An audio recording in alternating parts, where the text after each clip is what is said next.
everybody, the Squatchman here. Yeah, I'm at work.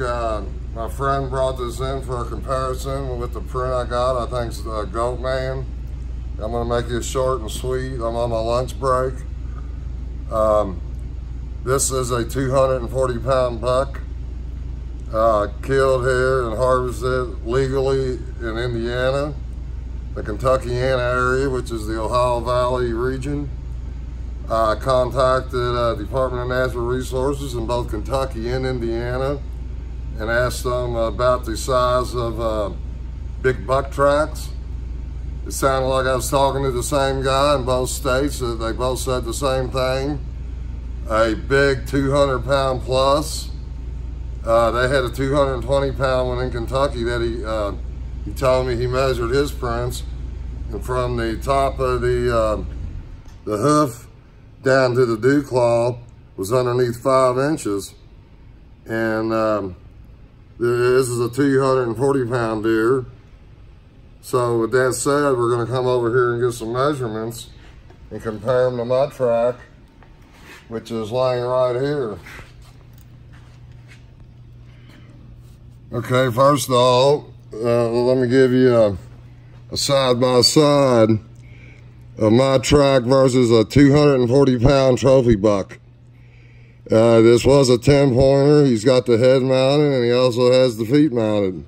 He's very proud of this buck, as any hunter would be. Okay, these are dew claws down here. These are what some people said these were. But if you look right here, these dew claws are like little nubs. And let me measure them here.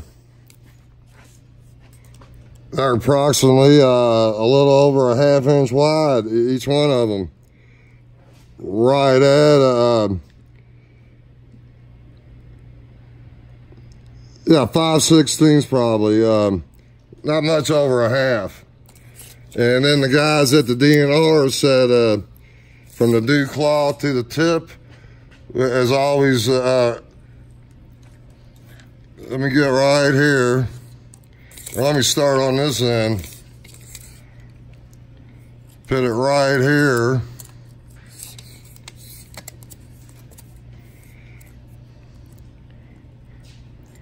Which is right there to the bottom of the dew claw is not even 5 inches. See, just like they said, that's about 4 3/4 right there. That's not even 5 inches in length.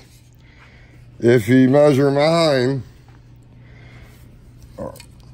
from point to the back of this one, that would be right there to there. As you can see, it's right at 7 inches.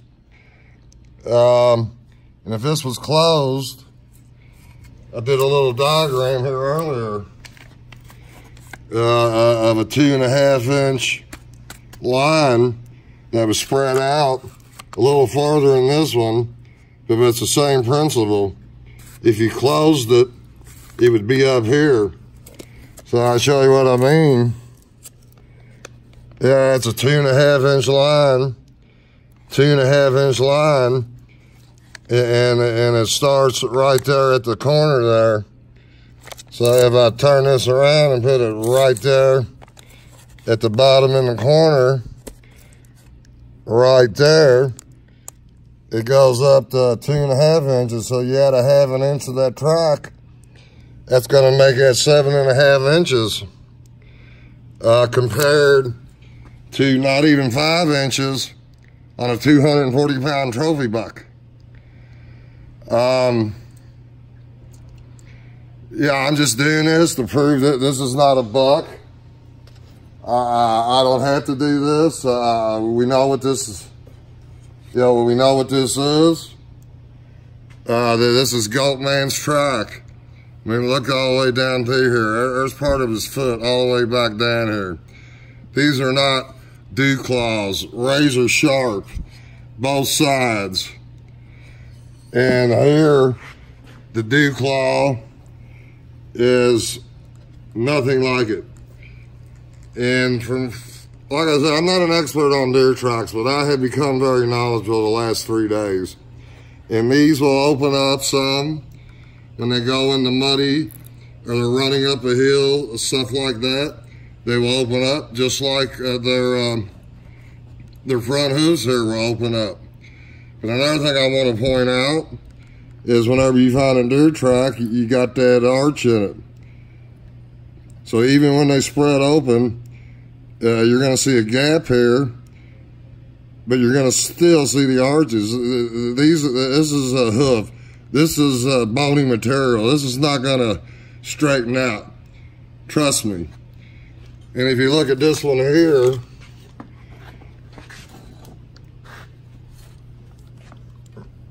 that is, I mean, it don't get much straighter than that. There's no bow whatsoever. Right there's the tip of it. Yeah, just like the inside of that. Look at that, completely flush on both sides. Yeah, you don't have that bow here. No bow whatsoever. So see, I mean, yeah, look at that right there. That's what I'm talking about. Yeah, there's the gap you got here. So, but the thing about this, yeah, this was a bipedal walk. We got the pictures to prove this was a bipedal inline walk. This creature was walking on 2 feet. There wasn't 4 of these. There wasn't 4 of these. There was 2 of these. So, again, I'm not trying to make people believe what I say. I'm not trying to make up your mind. That's your choice. I'm just showing you the evidence. And just like I stated before, I wholeheartedly believe this is Goatman's footprint. It's only 2 of them. It was bipedal, and it was within here to that wall of the trestles, walking towards the trestle. So I'm not going to comment anymore on these. I'm not going to argue with anybody. You can think what you think they are, but I have just proved a trophy buck with DNR both said you will not find any bigger than this. Anything else will be smaller. The average deer in Kentuckiana buck is 100 to 150 pounds. Something a little bigger would be 150 to 200 pounds. And the big monster bucks over 200 pounds won't go up past 240. This is a very big buck. I'm sure there are more. I mean, you might have a wider footprint here, but you're not going to have a longer one. I was assured this by experts at the Department of Natural Resource and to the man who got this deer, who has been hunting all his life. And all he can say about this is he said this is no deer and he does not know what it is. Just like most people, yeah, they have a hard time believing in Bigfoot. But when you talk about something like Goatman, all I can say, you want to learn a whole bunch about him, our TV show will be coming out Friday. We got 4 parts to this, and you need to watch it. It's going to be very educational and informational about Goatman. And until then, have a good night. Back to work.